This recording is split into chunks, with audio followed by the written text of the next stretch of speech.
오늘 본문은 요나서 3장이고 주제는 요나서를 통해 보는 하나님의 사랑이라고 정했습니다. 이전의 내용을 3장에 들어가기 앞서서 이전 내용을 간략하게 설명하도록 하겠습니다. 오늘 요나서는 다른 선지서들과는 차이점이 있는데, 다른 선지서들은 선지자를 통해 선포된 하나님의 말씀을 기록했지만, 요나서는 선지자가 한 말 대신 선지자의 이야기를 기록했다는 점입니다. 요나서의 저자는 명확하지는 않습니다만 2장과 4장의 내용을 통해서 일반적으로 저자가 요나라고 생각되어집니다. 그런 면에서 요나서는 요나의 간증이라고도 볼 수 있겠다고 생각했습니다. 1장에서 선지자 요나는 하나님의 부르심을 받았습니다. 1장 1, 2절 말씀을 제가 읽도록 하겠습니다. 여호와의 말씀이 아미떼의 아들 요나에게 임하니라. 이르시되 너는 일어나 저 큰 성읍 니느웨로 가서 그것을 향하여 외치라. 그 악독이 내 앞에 상달되었음이니라 하시니라. 요나는 하나님의 말씀을 듣고 아수르 제국의 수도 니느웨에 대한 하나님이 계획이 있다는 것을 알게 되었습니다. 3절 말씀입니다. 제가 읽도록 하겠습니다. 그러나 요나가 여호와의 얼굴을 피하려고 일어나 다시스로 도망하려 하여 욥바로 내려갔더니 마침 다시스로 가는 배를 만난지라. 여호와의 얼굴을 피하여 그들과 함께 다시스로 가려고 백석을 주고 배에 올랐더라. 그렇지만 요나는 선지자임에도 불구하고 하나님의 말씀에 따라 니느웨로 가는 것이 아닌 당시 세상의 끝으로 불리던 다시스로 향했습니다. 요나는 하나님의 말씀에 불순종하였습니다. 하나님을 피해서 다시스로 향하는 배에 올랐습니다. 하나님께서는 이를 보시고는 요나가 탄 배의 항로에 폭풍을 부르셨습니다. 그 폭풍 가운데에서 요나는 선장이 자신을 깨우러 올 때까지 이를 알지 못하고 잠에 빠져 있었습니다. 잠에서 깨어난 요나는 이 폭풍이 자신을 향한 하나님의 징계임을 알았습니다. 그리하여 제비뽑기로 자신의 잘못이 모든 이에게 드러났을 때 요나는 덤덤히 자신의 정체를 밝히고 하나님의 말씀을 거역한 대가로 이와 같은 일이 일어났기에 자신을 바다에 던지면 폭풍이 잠잠해질 것이라 얘기했습니다. 선원은 요나의 이야기에 놀라면서도 그를 바다에 던지기보다는 가까운 육지를 향해 노를 저었습니다. 그러나 그들의 노력에도 불구하고 상황은 점점 악화만 되어져 갔습니다. 결국 그들은 요나의 말처럼 요나를 바다에 던졌고 그 순간 폭풍은 그쳤습니다. 선원들은 하나님을 더욱 두려워하여 자신들을 살려주신 하나님께 제사를 드렸습니다.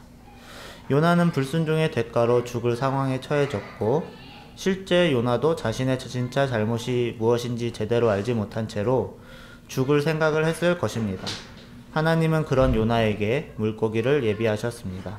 물고기의 뱃속에서 요나는 밤인지 낮인지 알 수도 없고 심한 악취와 위산이 포함된 오물로 범벅이 되었습니다. 요나는 인간으로서 경험할 수 없는 고통을 받으며 자신의 진정한 잘못이 무엇인지 깨달았습니다. 그리고 하나님께 진심으로 회개의 기도를 올렸습니다. 요나서 2장 1절에서 4절, 9절 말씀을 제가 읽도록 하겠습니다. 요나가 물고기 뱃속에서 그의 하나님 여호와께 기도하여 이르되 내가 받는 고난으로 말미암아 여호와께 불러 아뢰었더니 주께서 내게 대답하셨고 내가 스올의 뱃속에서 부르짖었더니 주께서 내 음성을 들으셨나이다. 주께서 나를 깊음 속 바닷 가운데에 던지셨으므로 큰 물이 나를 둘렀고 주의 파도와 큰 물결이 다 내 위에 넘쳤나이다. 내가 말하기를 내가 주의 목전에서 쫓겨났을지라도 다시 주의 성전을 바라보겠다 하였나이다. 나는 감사하는 목소리로 주께 제사를 드리며 나의 서원을 주께 갚겠나이다. 구원은 여호와께 속하였나이다 하니라. 요나의 진심 어린 회개의 기도를 들으신 하나님은 물고기에게 명하셔서 요나를 육지에 토하도록 했습니다. 오늘의 본문은 요나서 3장입니다. 주보를 참조하시면 되겠습니다. 요나서 3장 1절 2절 말씀을 함께 읽도록 하겠습니다.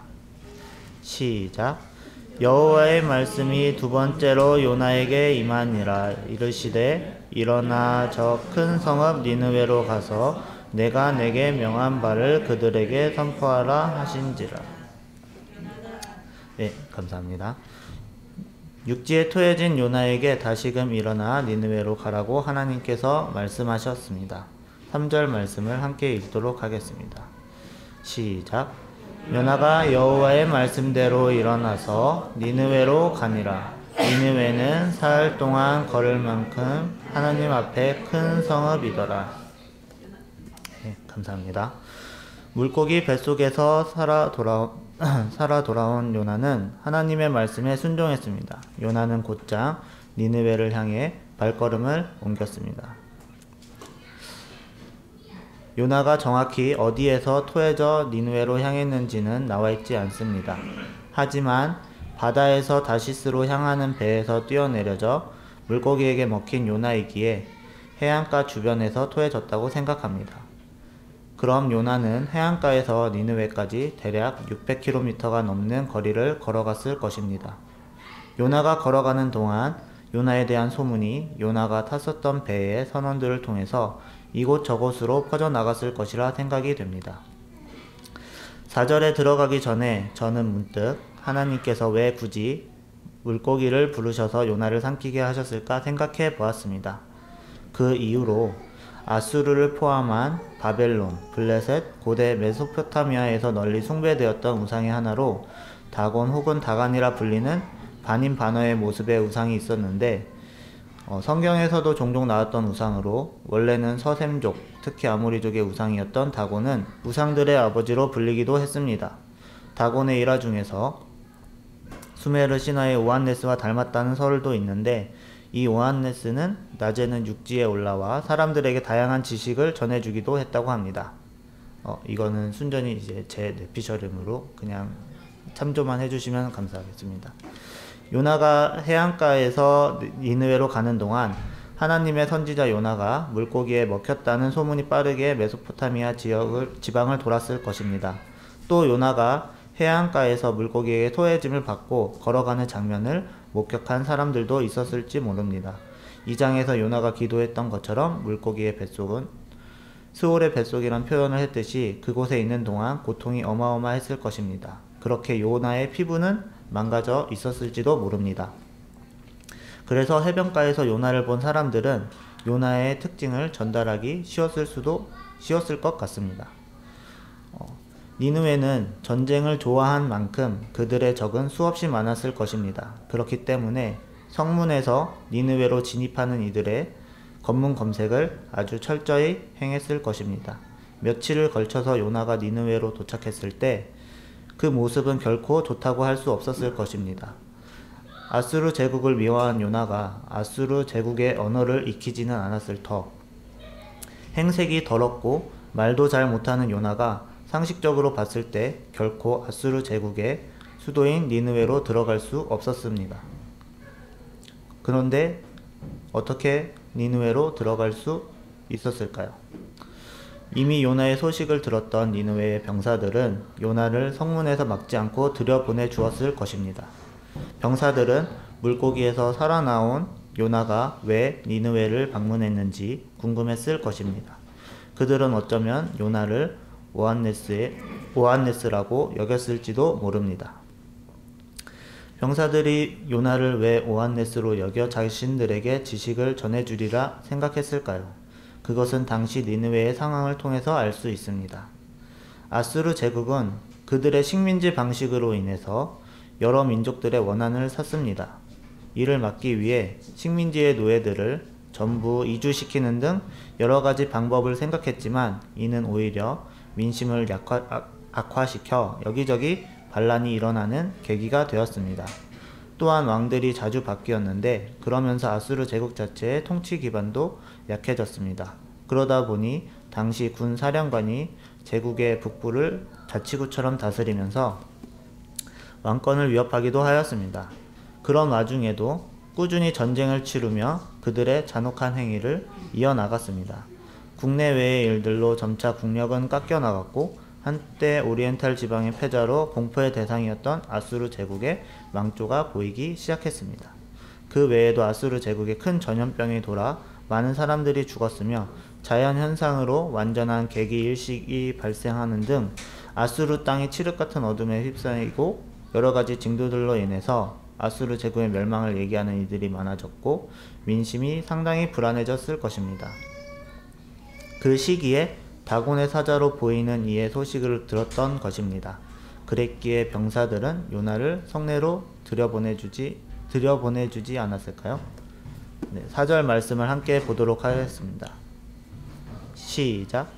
요나가 그 성읍에 들어가서 하루 동안 다니며 외쳐 이르되 40일이 지나면 니느웨가 무너지리라 하였더니. 니느웨는 아수르 제국의 수도로 성 외곽을 돌면 3일이 걸릴 정도로 커다란 성읍이었습니다. 요나는 니느웨로 들어가 사람들에게 소리쳤습니다. 어눌한 아람어로 앞으로 40일이 지나면 니느웨가 멸망한다고 말했습니다. 니느웨 사람들은 깜짝 놀랐습니다. 자신들에게 그동안 나타났던 징조들이 진짜 멸망의 징조라는 것을 깨닫고 어떻게 하면 그것을 막을 수 있을까 요나에게 물었지만 요나는 40일이 지나면 니느웨가 망할 것이라고만 말하였습니다. 그런 와중에 요나의 소문을 들었던 이들이 얘기를 했을 것입니다. 저 사람은 히브리 사람으로 바다와 육지를 지으신 하늘의 하나님 여호와를 경외하는 자로 하나님의 말씀을 전하는 사람입니다. 저자가 말하는 니느웨의 멸망은 만물을 창조하고 다스리시는 하나님께서 하시려는 일이고 그 일은 반드시 이루어질 것입니다. 5절 말씀을 함께 읽도록 하겠습니다. 시작. 니느웨 사람들이 하나님을 믿고 금식을 선포하고 높고 낮은 자를 막론하고 굵은 베옷을 입은지라. 놀라운 일이 벌어졌습니다. 전쟁을 좋아하고 잔혹하기가 이루 말할 수 없던 아수르 제국의 사람들이 요나가 말한 하나님의 징벌 얘기를 믿고 자신들의 죄를 회개하며 하나님께 용서를 구하기 시작한 것이었습니다. 이 이야기는 곧 아수르 왕의 귀에도 들어가게 되었습니다. 40일 후에 이스라엘의 신인 하나님께서 자신의 니느웨를 멸망시킨다는 말을 듣게 되었을 때 일반적인 왕이라면 당장 이 말을 한 요나를 잡아서 시민들을 혼란케 한다는 명목으로 극형에 처하게 만들었을 것입니다. 그런데 하물며 잔혹하기로 소문난 아수르 제국의 왕이라면 더더욱 요나를 잡아다가 더 큰 고통을 주었을 터인데 왕은 이야기를 듣자마자 다음과 같이 행하였습니다. 6절에서 9절 말씀을 함께 읽어보도록 하겠습니다. 시작. 니느웨 왕에게 들림에 왕이 보좌에서 일어나 왕복을 벗고 굵은 베옷을 입고 제 위에 앉으니라. 왕과 그의 대신들이 조서를 내려 니느웨에 선포하여 이르되 사람이나 짐승이나 소떼나 양떼나 아무것도 입에 대지 말지니 곧 먹지도 말 것이요 물도 마시지 말 것이며 사람이든지 짐승이든지 다 굵은 베옷을 입을 것이요 힘써 하나님께 부르짖을 것이며 각기 악한 길과 손으로 행한 강포에서 떠날 것이라. 하나님이 뜻을 돌이키시고 그 진노를 그치사 우리가 멸망하지 않게 하시리라. 그렇지 않을 줄을 누가 알겠느냐 한지라. 니느웨 왕은 이야기를 듣자마자 왕자에서 일어났습니다. 그리고 백성들과 마찬가지로 자신의 옷을 벗고 굵은 베옷으로 갈아입고 더 나아가 제 위에 앉았습니다. 그리고 신하들에게 명령하여 공식적으로 금식하고 다 굵은 베옷으로 갈아입고 힘써 하나님께 부르짖어 악한 행동을 하지 말고 몹시 우악스럽고 사나웠던 모습에서 벗어나라고 명령했습니다. 왕이 그렇게 명령한 이유는 하나님께서 자신들의 이런 행동을 보시고 뜻을 돌이키실지도 모른다는 일말의 희망을 가졌기 때문입니다. 니느웨의 모든 사람들과 짐승들은 자신들의 죄를 회개하였습니다. 요나가 니느웨에 하나님의 말씀을 전하여 왕부터 짐승까지 자신들의 죄를 깨닫고 회개하듯이 모든 선지자가 하나님의 말씀을 악한 이들에게 전하면 들은 사람들 모두 자신의 잘못을 깨닫고 회개할까요? 창세기에도 이와 유사한 일이 있었습니다. 바로 소돔과 고모라입니다. 하나님께서는 소돔과 고모라의 계획이 있으셨습니다. 그를 위해서 이 땅에 천사들을 보내셨습니다. 여호와께서 또 다른 계획인 아브라함의 일을 마치고 소돔과 고모라에 대한 계획을 실행하기 전에 아브라함에게도 알려주셨습니다. 창세기 18장 17절 20에서 21절 말씀을 보도록 하겠습니다. 제가 읽도록 하겠습니다. 주보를 참조하시면 감사하겠습니다. 여호와께서 이르시되 내가 하려는 것을 아브라함에게 숨기겠느냐? 여호와께서 또 이르시되 소돔과 고모라에 대한 부르짖음이 크고 그 죄악이 심히 무거우니 내가 이제 내려가서 그 모든 행한 것이 과연 내게 들린 부르짖음과 같은지 그렇지 않은지 내가 보고 알려하노라. 얘기가 끝나자 천사들은 소돔으로 향하였고 그 얘기를 들은 아브라함은 하나님께 나아가 아뢰었습니다. 창세기 18장 23절 32절입니다. 이것도 주보 참조하시면 되겠습니다. 제가 읽도록 하겠습니다. 아브라함이 가까이 나아가 이르되 주께서 의인을 악인과 함께 멸하려 하시나이까. 그 성 중에 의인 50명이 있을지라도 주께서 그곳을 멸하시고 그 50의인을 위하여 용서하지 아니하시리이까. 주께서 이같이 하사 의인을 악인과 함께 죽이심은 부당하니이다. 세상을 심판하시는 이가 정의를 행하실 것이 아니니이까. 여호와께서 이르시되 내가 만일 소돔 성읍 가운데에서 의인 50명을 찾으면 그들을 위하여 온 지역을 용서하리라. 아브라함이 대답하여 이르되 나는 티끌이나 재와 갓사오나 감히 주께 아뢰나이다. 32절 말씀입니다. 아브라함이 또 이르되 주는 노하지 마옵소서. 내가 이번만 더 아뢰리이다. 거기서 10명을 찾으시면 어찌하려 하시나이까. 이르시되 내가 10명으로 말미암아 멸하지 아니하리라. 아브라함은 소돔에 있는 자신의 사촌 롯을 살리고자 하는 마음으로 어찌 의인과 악인을 함께 멸하려 하시냐고 하나님께 따져 물었습니다.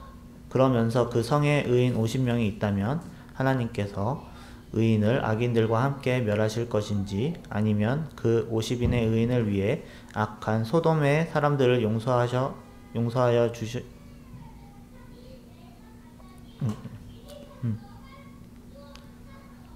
주실 수는 없는 것인지 물었습니다. 하나님께서는 아브라함의 이 같은 말을 하는 저희를 깨달으시고 아브라함의 제안에 따라 만약 50인의 의인이 있다면 하나님께서 소돔과 고모라를 멸하는 것을 용서하겠다고 말씀해 주셨습니다.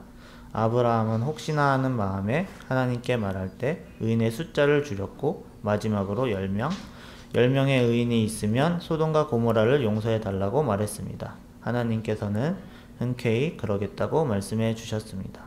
창세기 19장 1절에서 3절 말씀을 보도록 하겠습니다. 주보를 참조하시면 되겠습니다. 제가 읽도록 하겠습니다. 저녁 때에 그 두 천사가 소돔에 이르니 마침 롯이 소돔 성문에 앉아 있다가 그들을 보고 일어나 영접하고 땅에 엎드려 절하며 이르되 내 주여 돌이켜 주의 종의 집으로 들어와 발을 씻고 주무시고 일찍이 일어나 갈 길을 가소서. 그들이 이르되 아니라 우리가 거리에서 밤을 새우리라. 롯이 간청하며 그제서야 돌이켜 그 집으로 들어오는지라. 롯이 그들을 위하여 식탁을 베풀고 무교병을 구우니 그들이 먹으니라. 천사들이 소돔에 도착하자마자 롯이 때마침 성문에 앉아 있다가 그들을 보았습니다. 롯은 소돔에 있으면서 영적으로 많이 연약하여졌지만 하나님을 떠나지 않았습니다. 그렇기에 롯은 그들이 하나님의 사자라는 것을 단번에 알아보았고 그들을 자신의 집으로 모시고자 했습니다. 사자들은 처음에는 거절했지만 롯의 간곡한 부탁에 그의 집으로 향하였습니다. 빵과 휴식을 취한 그들이 잠을 청하기 전 소돔성의 온 마을에서 노소를 막론하고 남자들이 몰려와 집을 에워쌌습니다. 그러곤 롯을 불러 집에 온 사람들을 내어놓으라고 하였습니다. 물론 좋은 의미로 내어놓으라는 것은 아니었습니다. 롯은 밖으로 나가 그들에게 악을 행하지 말라고 말하였습니다. 그리고 자신의 딸을 내어주기까지 하면서 하나님의 사자들에게 아무 일도 저지르지 말라고 부탁하였습니다. 하나님과 아브라함의 약속처럼 이때 롯의 말을 듣고 누구든지 잘못을 깨닫고 회개하였다면 결과는 어떠했을까요? 그러나 그곳에 모인 소돔성의 사람들은 오히려 화를 내며 롯을 밀치고 천사들을 잡기 위해 집으로 쳐들어갔습니다. 천사들은 사람들의 눈을 멀게 하였고 롯에게 가족들을 챙겨서 소돔 땅을 떠나라고 얘기했습니다. 사위들도 있었지만 사위들은 롯의 말을 믿지 않았고 롯은 아내와 딸 둘과 함께 소돔 땅을 벗어났습니다. 소돔에서 아브라함의 요청으로 벗어날 수 있었던 이는 롯과 두 딸뿐이었습니다. 소돔은 요나와 같은 선지자가 하나님의 말씀을 전하지 않았기 때문에 잘못을 뉘우치고 회개할 수 없었던 것일까요? 창세기 14장을 보면 소돔과 고모라 왕이 전쟁에 패하여 쫓기고 이긴 나라의 왕들이 소돔과 고모라의 모든 재물과 양식을 빼앗아가고 소돔에 거주하는 아브라함의 조카 롯도 사로잡고 그 재물까지 노력하여 갔습니다. 그 소식을 듣게 된 아브라함은 자신의 훈련된 병사 318명을 거느리고 이긴 네 왕들을 쫓아 단까지 갔습니다. 밤에 그들을 쳐부수고 도망가는 이들을 쫓아 다메섹 왼편 호바까지 쫓아가면서 모든 빼앗겼던 재물과 자기의 조카 롯을 비롯하여 그의 재물과 또 부녀와 친척을 다 찾아왔습니다. 아브라함이 돌아올 때 소돔 왕이 나와서 아브라함을 영접하였고 소돔 왕은 아브라함에게 모든 재물을 가져가고 사람만 자신에게 돌려달라고 요청하였습니다. 그러나 아브라함은 자신을 위해 싸워준 이들의 분깃과 자신들을 축복해준 멜기세덱 제사장에게 줄 것으로 얻은 재물의 10분의 1, 젊은이들이 먹은 것을 제외한 모든 얻은 재물을 다시 소돔 왕에게 돌려주었습니다. 이러한 모습을 보고 겪은 소돔 사람들이 하나님을 모르지는 않았을 것입니다. 또한 하나님을 믿는 롯을 모르지 않았을 것입니다. 니느웨의 사람들과 소돔 고모라의 사람들 모두 하나님께서는 그들을 용서하실 마음이 있으셨습니다. 그들이 하나님을 받아들일 수 있도록 하나님의 말씀을 전할 이들과 상황과 여건을 만들어 주셨습니다. 그러나 결과는 서로 달랐습니다. 니느웨는 하나님의 말씀을 전해 듣자 그들의 잘못을 뉘우치고 회개하였지만 소돔과 고모라 사람들은 오히려 의인을 핍박하고 하나님 앞에 더 큰 죄를 저지르려 하였습니다. 요나서 3장 10절 말씀을 함께 보도록 하겠습니다. 시작. 하나님이 그들이 행한 것 곧 그 악한 길에서 돌이켜 떠난 것을 보시고 하나님이 뜻을 돌이키사 그들에게 내리리라고 말씀하신 재앙을 내리지 아니하시니라. 세상에 다시 없을 잔혹한 민족성을 지닌 니느웨 사람들이었지만 요나가 전한 하나님의 말씀을 듣고 왕에서부터 짐승에 이르기까지 하나님께 용서를 구하였습니다. 그 기도가 하나님께 닿았고 니느웨 사람들에게 내리고자 했던 재앙을 거두어 주셨습니다. 이처럼 하나님께서는 저희가 어떠했든지 간에 저희들을 사랑해 주십니다. 그 사랑의 증거로 이 땅에 독생자이신 예수님을 보내주셨고 또한 아무런 대가 없이 저희의 죄를 대속하여 주셨습니다. 그뿐만이 아니라 이러한 사실을 믿는 사람 모두에게 영생을 주시고 하나님의 자녀로 삼아 주셨습니다. 하나님의 그 크신 사랑과 은혜에 감사하며 주님 다시 오실 날을 소망하는 성도님들이 되시길 바랍니다. 오늘 말씀은 이것으로 마치도록 하겠습니다.